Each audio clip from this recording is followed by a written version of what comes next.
PCI head coach அப்பாயின்மெண்ட்டை Ricky Ponting reject பண்ணியிருக்காரு.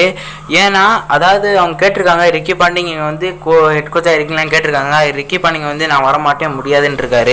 ஏன்னு கேட்டிங்கன்னா அவர் குடும்பத்தை விட்டு விலகி இருக்க விரும்பல அப்படின்னு சொல்லியிருக்காரு அவரு. அது மட்டும் இல்லாமல் நிறைய ரூமர்ஸும் பரவுது. அதை நம்ம பார்த்தீங்கன்னா ஸ்டீவன் பிளமிங் இந்தியாவோட ஹெட் கோச் ஆகிறதுக்கு எம்எஸ் தோனி தான் ஒத்துக்க வைக்கணும். அது வந்து பிசிசிஐ எம்எஸ் தோனிகிட்ட கேட்டிருக்காங்களாம். இது வந்து ரூமர் தான் நினைக்கிறேன், உண்மையாகவே இருக்காது. அடுத்து இன்னும் கொஞ்சம் பேர் என்ன சொல்கிறாங்கன்னா ஜெயவர்தனேவை ஹெட் கோச்சாக போட வாய்ப்பு இருக்குது, பிசிஐ இன்ட்ரெஸ்டாக இருக்காங்க அப்படின்னு சொல்கிறாங்க.